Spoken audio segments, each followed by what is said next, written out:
Le 12 mars 2024, une autoroute s'élève au-dessus du désert. 186 km, 12 mètres de haut, et la promesse inverse, une logique ancienne. Ne plus contourner le sable, le surplomber, malgré un coût annoncé de 3,2 milliards.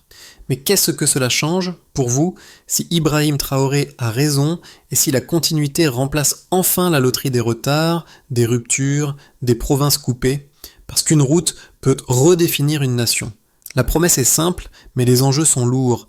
Le Sahel Skyway n'est pas présenté comme une amélioration marginale, mais comme une réponse à un étranglement chronique qui pèse sur le commerce, la santé et la cohésion territoriale.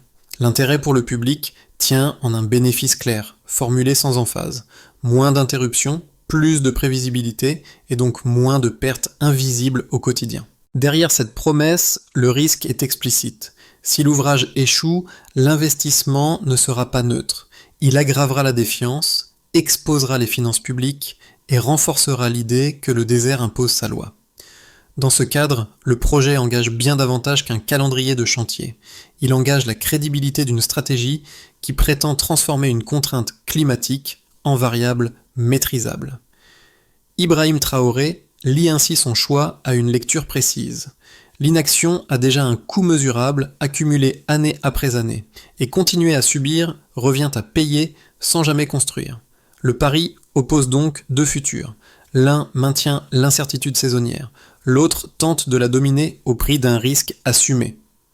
En décembre 2024, 140 piliers sont ensevelis sous le sable en 6 jours, avant même l'achèvement du projet. Le choc est évalué à près de 27 millions de dollars et transforme une promesse d'ingénierie en test de survie immédiat. Cette séquence ferme la première dette de curiosité. Le pari n'est plus jugé sur des plans, mais sur sa capacité à résister aux pires conditions qu'il prétend dominer. À ce moment précis, Ibrahim Traoré cesse d'être seulement l'annonceur d'une autoroute et devient le garant politique d'une réponse face au désert. Pour comprendre pourquoi cet épisode pèse autant, il faut revenir au contexte accumulé. Entre 2017 et 2023, le réseau routier du Burkina Faso est décrit comme régulièrement paralysé par l'harmattan, convois immobilisés, provinces isolées, marchandises bloquées. Le sable ne provoque pas seulement des retards, il fragmente le territoire. Dans ce cadre, le Sahel Skyway était conçu comme une réponse verticale à un piège horizontal. Si la route est avalée, il faut passer au-dessus. L'ouvrage est pensé pour assurer une continuité minimale, même lorsque le sol devient impraticable. Le récit insiste sur la matérialité des pertes antérieures, des milliers d'expéditions retardées, des couches de sable atteignant plusieurs dizaines de centimètres sur les axes existants, et des ruptures qui se traduisent dans carburant manquant, soins différés et marchés désorganisés. Cette accumulation prépare la logique du pari. L'inaction n'est pas neutre, elle coûte déjà cher et de façon répétée. Dans cette lecture, investir dans une infrastructure surélevée vise moins à accélérer qu'à stabiliser. La tempête de décembre agit donc comme un révélateur. Elle condense en quelques jours les risques climatiques, financiers et symboliques du projet. À partir de là, la question n'est plus de savoir si l'idée est audacieuse, mais si elle peut tenir dans la durée, saison après saison, sans que le désert ne reprenne l'avantage. Le projet cesse d'être abstrait lorsqu'il se reflète dans des trajectoires individuelles. Sur les marchés de Kaya, des commerçants accrochent des visuels de la voie surélevée à côté des étals. Le geste est modeste mais révélateur. Il ne s'agit pas de politique, plutôt d'horaires, de stocks et de livraisons qui cessent d'être imprévisibles. La promesse se mesure ici en journées gagnées, en marchandises, qui arrivent avant de se perdre. Plus au nord, à Dori, des chauffeurs inscrivent 12 mètres au-dessus sur leur camion. L'expression n'est pas un slogan officiel, elle condense une attente opérationnelle. Pour ces transporteurs, l'enjeu n'est pas la vitesse maximale, mais la continuité. Éviter l'arrêt forcé, contourner le sable, maintenir un flux minimal quand les routes au sol deviennent impraticables. Le projet est lu comme une assurance contre la saison, pas comme un raccourci. Un autre relais apparaît dans les récits techniques diffusés par les radios locales. Des ingénieurs décrivent des nuits fragmentées, parfois 3 heures de sommeil pendant les épisodes de tempête. Ce détail change la perception publique. L'infrastructure devient un effort collectif, organisée et mesurable plutôt qu'une ligne sur un plan. La présence d'Ibrahim Traoré sur site au moment le plus dur, telle qu'elle est racontée, renforce cette lecture. L'ouvrage n'est pas seulement un chantier, mais une épreuve nationale partagée. Ces micro-cas ne prouvent pas l'efficacité finale. Ils indiquent cependant un déplacement précoce, l'espoir se loge dans la logistique, pas dans le symbole. Le pourquoi devient concret. Si la continuité s'installe, même partiellement, elle transforme l'attente en calendrier et l'incertitude en décision. La route commence à compter avant d'être terminée. Avant l'annonce, le transport subit le désert. Après, il tente de le surplomber. En mars 2024, l'État burkinabé dévoile le Sahel Skyway comme une rupture assumée avec des décennies d'adaptation défensive. 6 voies, 186 km, 12 mètres au-dessus du sol, l'ouvrage est pensé pour maintenir un flux continu là où le sable impose d'ordinaire l'arrêt. Ibrahim Traoré présente alors le projet comme un refus net de subir l'harmattan, et non comme une simple amélioration d'axes existants.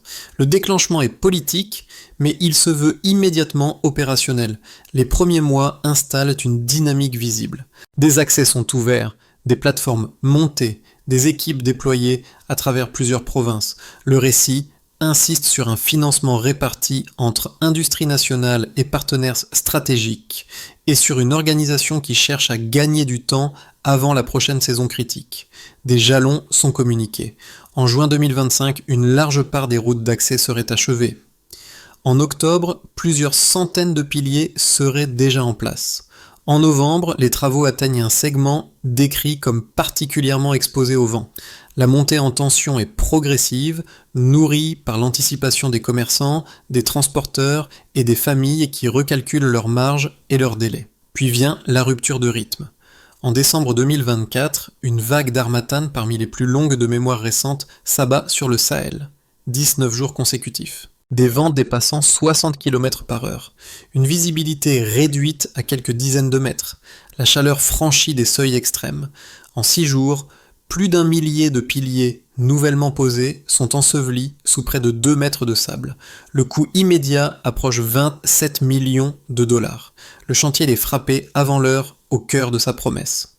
La séquence menace le calendrier et la crédibilité. Le métal souffre, le béton se fissure, des plateformes se ferment. À ce stade, le projet pourrait basculer dans la catégorie des paris imprudents. La réaction devient alors déterminante. Les équipes adaptent leurs horaires, commencent avant l'aube pour éviter la chaleur écrasante et déploient des camions-citernes pour réduire la densité de poussière. Des contrôles thermiques réguliers sont instaurés afin de limiter les microfractures. Le chantier cesse d'être linéaire. Il devient une lutte réglée minute par minute. Au plus fort des rafales, une visite est rapportée sur site. Ibrahim Traoré apparaît au milieu du sable, inspecte les piliers endommagés et délivre un message bref. Si le désert se lève, il faut monter plus haut. L'effet décrit est immédiat. Le moral remonte, des volontaires rejoignent les équipes et les radios diffusent des mises à jour fréquentes. La construction prend l'allure d'un combat collectif. Quand la tempête se calme début janvier 2025, les images circulent. Les piliers sont à moitié ensevelis, mais toujours debout. La phase de répercussion commence. À l'intérieur du pays, l'enthousiasme se ravive. À l'extérieur, le scepticisme se durcit. Le débat change de nature. Il ne s'agit plus seulement d'un chantier ambitieux, mais d'un corridor qui prétend survivre aux saisons qu'il défie. Avant, le transport subissait le désert. Désormais, son coût baisse de 37%. Cette baisse traduit moins de détours, moins d'arrêts et des livraisons enfin régulières. Ce glissement du niveau de base vers un delta mesurable structure l'argument chiffré du récit. Il ne prétend pas que l'infrastructure soit achevée, mais que des effets apparaissent avant la fin, précisément parce que la continuité commence à s'installer. Dans cette lecture, l'autoroute surélevée n'agit pas comme un accélérateur spectaculaire, elle agit comme un stabilisateur. Le premier indicateur concerne la logistique interprovinciale. Une réduction annoncée de 37% des coûts de transport entre le nord et la capitale est présentée comme un effet de continuité plutôt que de vitesse. Le texte ne détaille pas la méthode de calcul, mais il décrit les conséquences concrètes. Moins de carburant consommé à l'arrêt, moins de maintenance liée aux ensablements répétés, et moins de journées perdues où le camion existe sans livrer. La donnée sert donc de pivot narratif. Elle transforme une intuition, passer au-dessus du sable, en un signal économique lisible. Le deuxième indicateur touche directement le quotidien. Les prix moyens des aliments de base reculent entre 11% et 18%. Cette variation suggère des arrivages plus réguliers, réduisant la rareté saisonnière. Le récit reste prudent sur l'attribution causale, mais il lie cette détente à un rythme logistique moins erratique. Là où les ruptures gonflaient brutalement les étals, la stabilité rogne la marge de la pénurie. L'effet n'est pas présenté comme miraculeux, il est décrit comme une pression qui se relâche. Pour les ménages, cette différence se traduit en planification possible plutôt qu'en improvisation permanente. Le troisième indicateur élargit l'échelle territoriale. Plus de 15 000 ménages auraient obtenu un accès fiable aux routes commerciales régionales. La fiabilité transforme l'attente aléatoire en horaire puis en projet domestique. Ici, le mot-clé n'est pas rapide, mais moins interrompu. Dans un environnement où l'armatane coupe, retarde et isole, la réduction de l'aléa devient un gain en soi. Le texte illustre cette fiabilité par des scènes. Livraison médicale plus continue, pénurie de carburant décrite comme plus rare, produits frais arrivant avant de se perdre. Ce sont des images, pas des audits, mais elles soutiennent une thèse cohérente. Ces trois mesures forment un faisceau, non une preuve définitive. Elles déplacent toutefois la discussion. Le débat quitte le registre du symbole pour entrer dans celui de la prévisibilité. C'est précisément là que la figure d'Ibrahim Traoré se reconfigure, moins comme un annonceur de chiffres que comme le garant politique de leur tenue dans le temps. Car si les nombres convainquent, ils attirent aussi la contestation sur le financement, la protection de l'actif et l'écart entre ressenti et durabilité. La question devient alors méthodologique. Les gains avant la fin peuvent-ils devenir des gains répétables, saison après saison, sans être effacés par le prochain épisode climatique? Le récit ne tranche pas. Il pose un cadre. Mesurer la continuité plutôt que promettre l'abondance et juger l'infrastructure à sa capacité à maintenir ses deltas lorsque le désert revient. Les critiques les plus solides commencent par l'argent. Un projet annoncé à 3,2 milliards de dollars dans un pays aux ressources limitées est décrit comme un pari susceptible de déstabiliser les finances publiques. Même en cas de réussite technique, ajoutant les opposants, le service de la dette, la maintenance et les coûts imprévus pourraient rogner des budgets essentiels. Dans cette thèse, l'infrastructure ne serait pas seulement risquée, elle déplacerait la pression budgétaire vers l'avenir, là où elle devient plus difficile à corriger. Une deuxième objection vise la sécurité et la protection de l'actif. Un corridor aussi visible et stratégique, construit dans un environnement régional qualifié d'instable, serait exposé à des risques qui ne se résolvent pas par l'ingénierie seule. À cela s'ajoute une critique politique. L'autoroute surélevée pourrait fonctionner comme un théâtre, un méga-projet destiné à consolider une influence et à polariser l'opinion autour d'un symbole, plutôt qu'à résoudre durablement les contraintes structurelles. Ces arguments ne sont pas caricaturaux, ils méritent d'être pris au sérieux. Le récit adverse leur oppose toutefois une réponse en 3 temps, en restant dans son propre cadre factuel. D'abord, le coût de l'inaction est mis au centre. Des pertes nationales estimées à 400 millions de dollars par an sont attribuées au retard, aux routes ensevelies et aux provinces coupées. Dans cette logique, le statu quo n'est pas neutre. Il constitue déjà une ponction continue, sans perspective d'amélioration.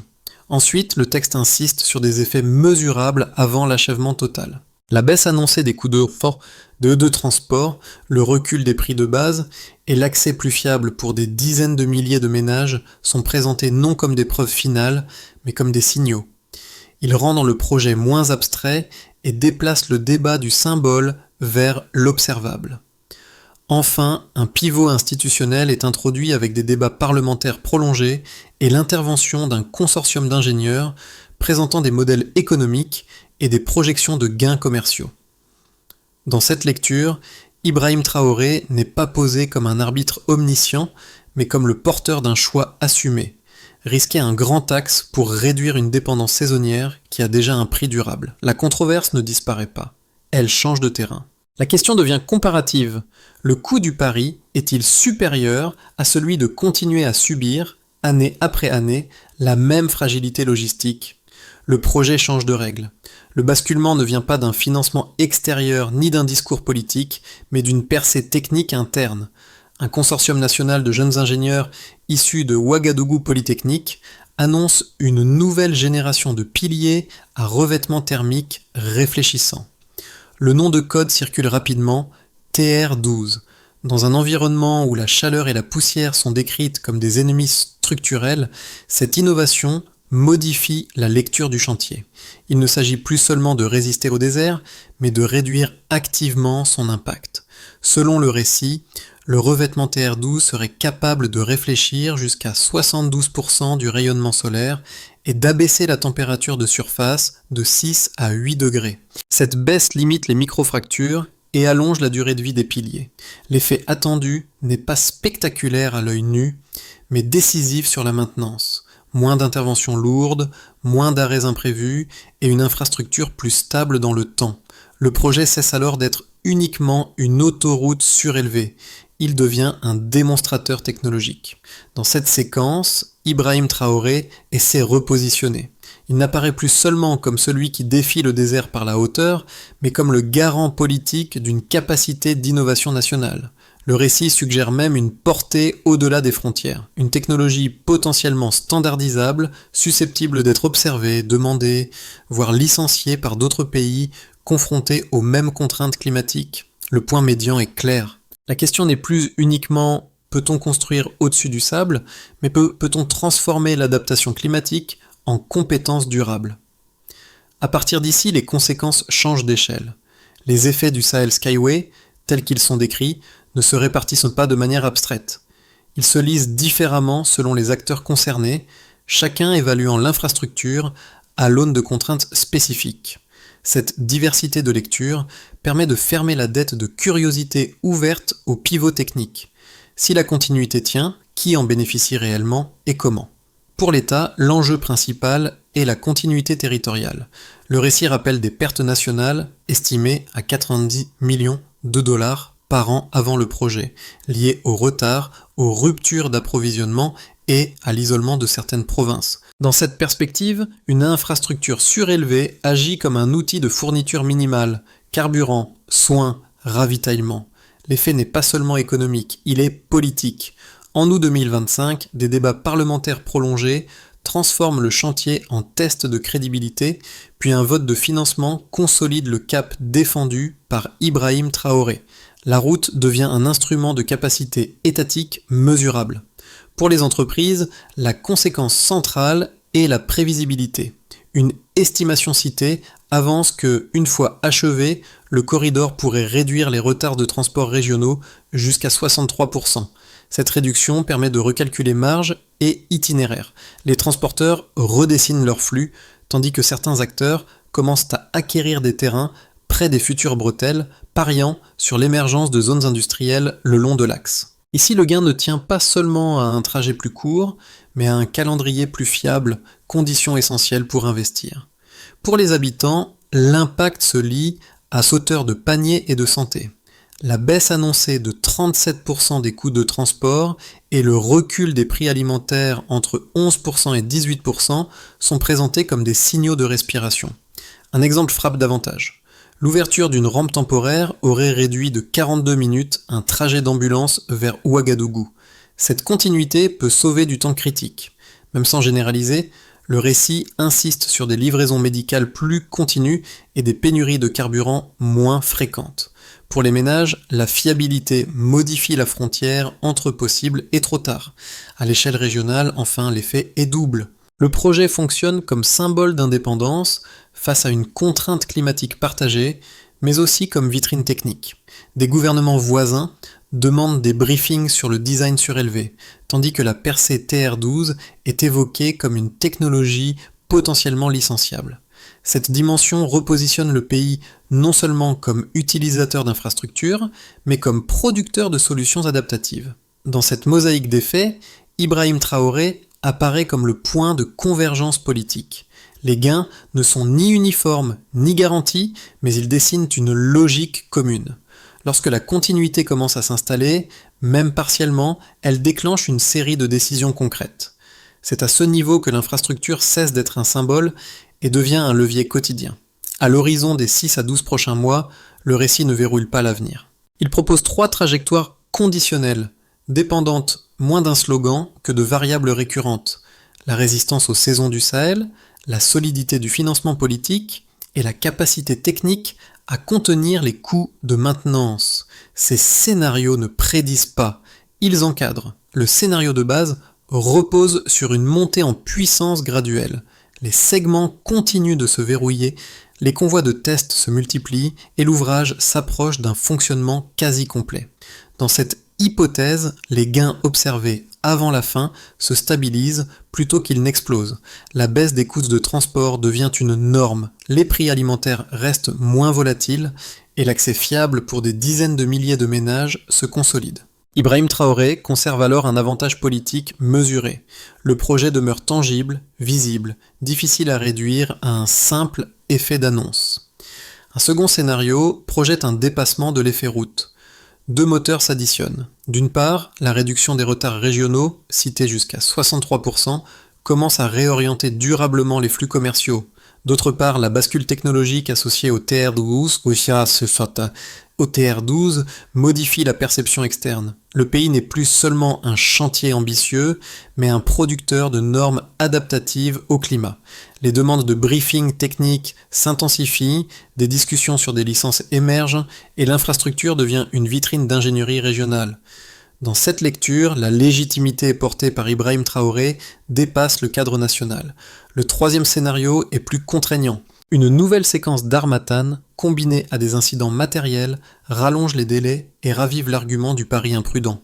Le débat financier se rouvre, les accusations de favoritisme se durcissent et la coalition de soutien se fragilise. Même sans effondrement, la pression sur l'entretien peut éroder l'image de maîtrise si les coûts deviennent supérieurs aux gains visibles. Ibrahim Traoré se retrouve alors contraint de prouver non seulement l'audace initiale, mais la capacité à durer. Ces trajectoires convergent vers une même règle. Si la continuité logistique se maintient, les effets s'ancrent. Si elle se fragilise, l'économie et le quotidien redeviennent saisonniers. Le projet se juge donc moins sur une date d'inauguration que sur la répétition des résultats. Pour transformer un récit de percée en infrastructure durable, le texte adverse esquisse une logique de feuille de route, centrée sur des responsabilités claires et des critères vérifiables. L'objectif n'est pas d'ajouter de nouvelles promesses, mais de rendre les gains observés répétables, saison après saison. Dans ce cadre, Ibrahim Traoré apparaît moins comme un narrateur que comme un coordinateur obligé entre technique, politique et exécution. La première étape concerne le terrain immédiatement et jusqu'à la prochaine saison des vents. Les équipes de chantier institutionnalisent les horaires adaptés à la chaleur, avec des démarrages avant l'aube, et maintiennent des protocoles stricts de contrôle thermique des piliers. Le critère de réussite n'est pas symbolique. Moins d'arrêts non planifiés et moins de dommages structurels lors des pics climatiques. La deuxième étape touche à la légitimité et au financement. À court terme, des jalons publics et vérifiables sont exigés.